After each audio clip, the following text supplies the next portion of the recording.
Então, companheiros e companheiras, começar os nossos eventos, oficialmente os nossos trabalhos, com a palestra do Coronel Jorge Herrera Medina, que vai ter aí cerca de 30 minutos para fazer a sua exposição, para dar início à nossa convenção.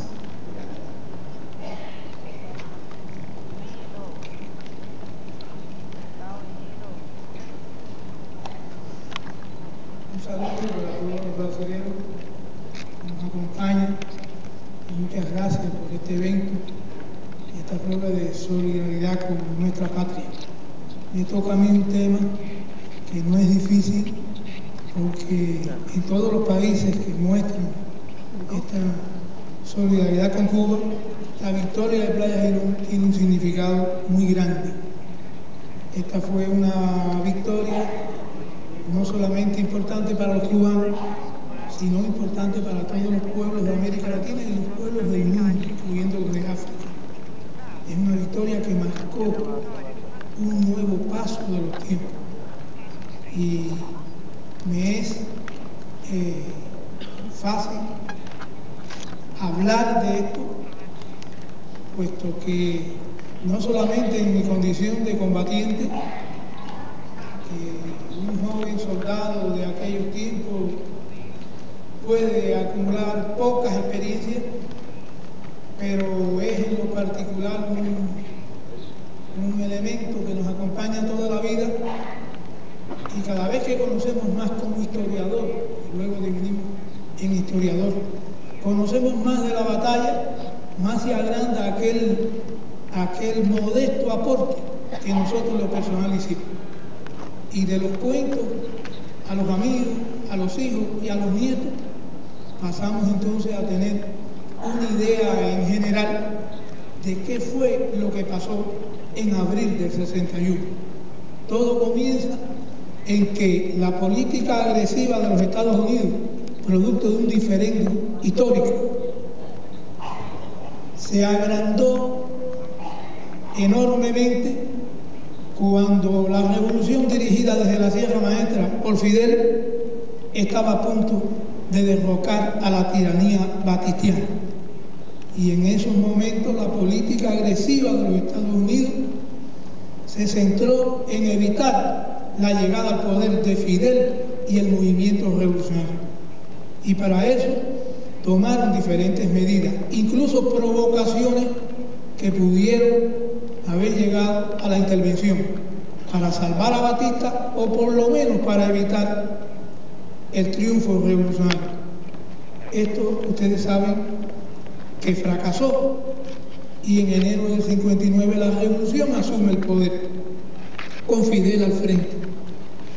Y entonces hubo una continuación de esa política.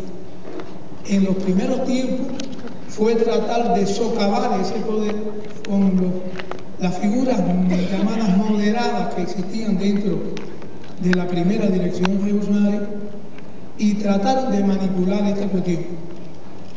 Incluso el presidente Eisenhower, para que no quede duda, en sus memorias escribió en sus memorias,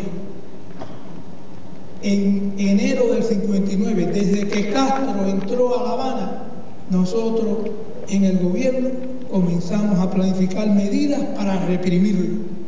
Es decir, que todavía no había la primera ley revolucionaria y la continuación de la política contrarrevolucionaria ya estaba en camino. Ese año 59 selló con una ley que, al decir del informe central del primer Congreso, no solo nos enfrentó con la oligarquía nacional, sino también con el imperialismo, los monopolios de los Estados Unidos, que fue la ley de reforma agraria, por lo que afectaba en la cuestión de las mejores tierras que estaban en sus manos. Esta ley marcó un momento en que ya ellos fueron desechando todas las medidas pasivas y pasaron a la ofensiva completamente. Hubo medidas de carácter económico, pero la revolución asumió un papel que diría yo que sería la pelea de una pelea de boxeo donde uno de los boxeadores pelea la riposta, espera el golpe, pierde el balance del que lanzó el golpe y lo golpea. Y que otros escritores incluso han llamado la política de golpes y contragolpes. Nosotros no nos quedamos golpeados nunca. Económicamente nos quitaron la cuota azucarera por una resolución del presidente de los Estados Unidos, primero en una parte, después en otra, y después nos quedamos sin cuota azucarera, un sistema de cuotas que el país dependía de eso para sobrevivir, puesto que era la venta de azúcar a los propios Estados Unidos. Después de la Segunda Guerra Mundial repartieron eso entre Santo Domingo, Barbados, Cuba, Haití, entre los diferentes países que productores de azúcar. Y a nosotros nos quitaron esa cuota. Nosotros golpeamos, contragolpeamos inmediatamente. Nacionalizamos los centrales azucareros norteamericanos.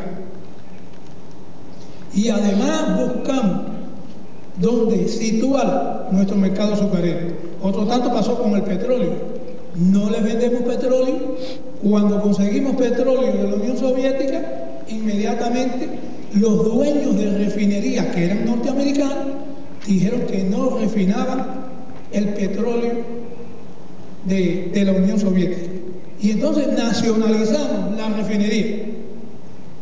Esto lo digo porque es una historia que va aclarando en qué tipo de cerco nosotros nos debatíamos, y la revolución tenía que tomar las medidas y contramedidas a un enemigo tan poderoso y tan cercano a nosotros.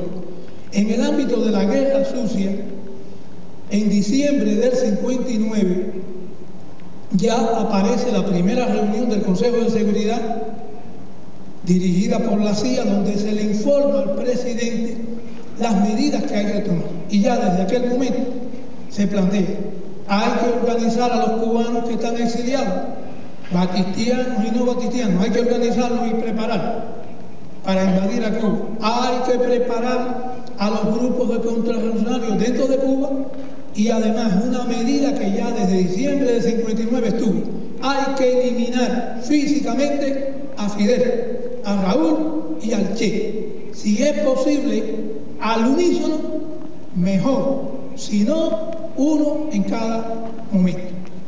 Es decir, esa es la política que en el primer año de la revolución se situó.